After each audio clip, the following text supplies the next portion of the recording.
right, live from Studio G and fighting for you from the Foxhole Field. Here we go into another brand new hour of the Steve Gruber Show. Warning, this show can often result in extended periods of American pride and enthusiasm in the future of an America First world.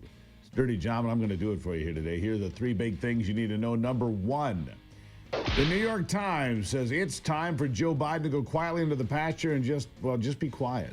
They're tired of hearing him claim he could have won the election when he couldn't even speak. Number two, as I prepare to go cover the White House for 10 days at the end of the month, I'm pleased to see other voices are in the room now. To ask questions, get fresh perspectives. You know, the new media chair. Number three, it has been a remarkable few days for the Trump administration. Donald Trump now in Saudi Arabia on the first part of a three-leg trip. He's facilitated a ceasefire between India and Pakistan, arranged a face-to-face meeting with Putin and Zelensky to hopefully bring that war to an end. That's happening Thursday in Turkey. To deliver the last remaining American hostage in Gaza back to his parents, signing an executive order to toss out mindless restrictions on almost every major appliance you can name and a few you can't. And, of course, delivering on the big campaign promise of Bernie Sanders and chopping the cost of prescription drugs for you. Pretty good few days, wouldn't you say? By the way, the stock market took off yesterday because of the deal with China on trade. But here's Bobby Kennedy. Let's stay with the pharmaceutical issue for a moment. Bobby Kennedy slamming his former Democrat colleagues for lying about President Trump reducing prescription drug prices. Listen to this.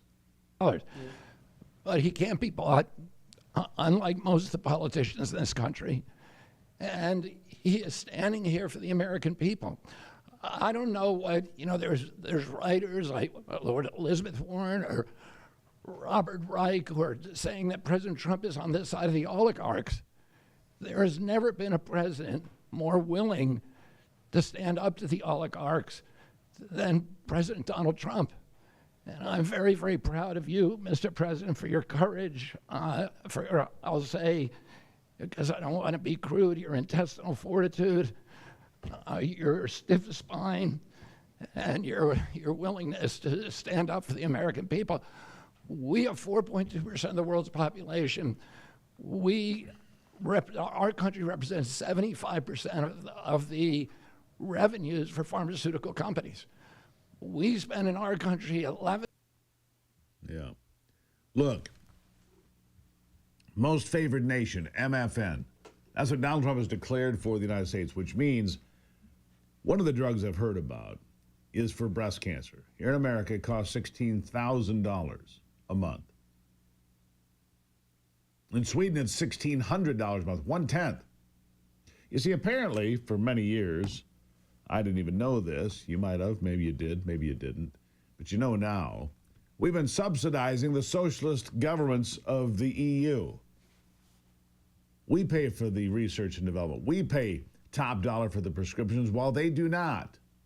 Well, that's over. Time to level the playing field. Let them pay a little bit more, and we pay tremendously less.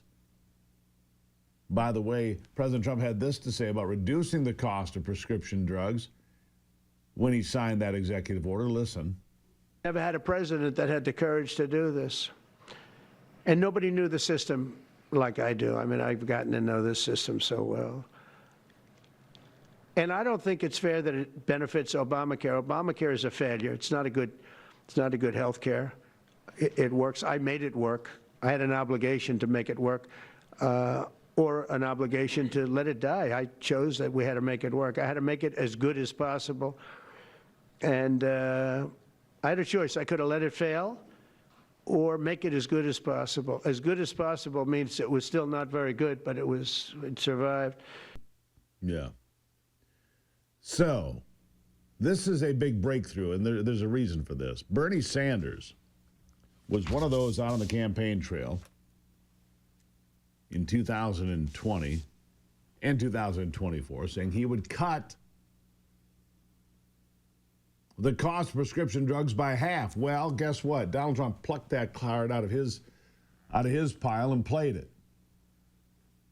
And when will the drug prices be coming down? Well, Bobby Kennedy weighs in on that. Here he is.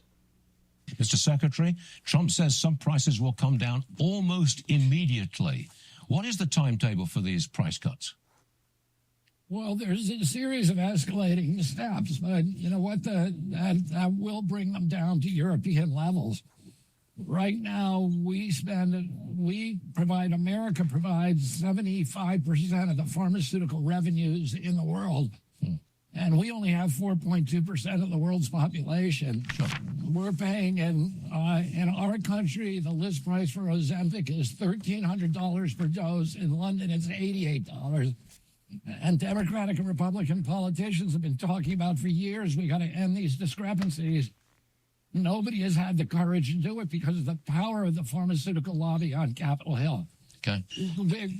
In answer to your question, how soon will this happen? It depends on how enthusiastically the drug companies cooperate. There are a series of escalating steps that we will take if they don't cooperate. But we're we've been meeting with the pharmaceutical companies. They admit that this is something that should have ended a long time ago. And I think they're ready to figure out a way to get there. And they have advantages in this executive order, Stuart. Okay. Because we got rid of the PBMs. We got rid of the middlemen. And that's something that they've wanted themselves. Those are the pharmacy benefit managers. They're the ones that often dictated prices to you. They're like a middleman in there in the pharmacy. Well, they got sliced out of the equation here, which is kind of a big deal as well, right? Right. It is a very big deal. So there you go. I think it's a great breakthrough for the Trump administration. It's a populist point of view. But he takes on big pharma. And it's interesting that the Democrats say, well, it's not good enough. The Democrats have run on this for years. They've never done anything about it. Donald Trump does. Of course, they can't find anything good to say about it at all.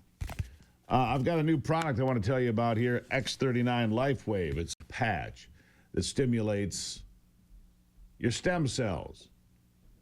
Stimulates your stem cells to create vitality, activity, sleep, movement, wellness, skin care. When it comes to sleep, improve your sleep quality and quantity so you can sleep better and more deeply. Unlock your full movement potential and enhance fitness. Begin living longer. Patch up. Wear your wellness solution. Share your experience. Tell folks about it. X39. You can find us at gruberhealth.com, by the way. It will kickstart your stem cells. That's the talk here. gruberhealth.com. Check it out. By the way, Missy and the good folks at My Pure Health can tell you more about it when you get there. It's worth a look. It's worth exploring. It's LifeWave X39. It's a patch. You put it right back here. I wear them. Why wouldn't you? Yeah, I feel pretty good. Except for running into the wall. But other than that, I feel pretty good. Pretty darn good, I must say. We'll try anything here to keep young and vital. That's right. Still to come. Tax-exempt organizations. Should they remain that way? Or should they be looked at closer? We'll talk to Scott Hodge, adventure at Arnold Benches after this.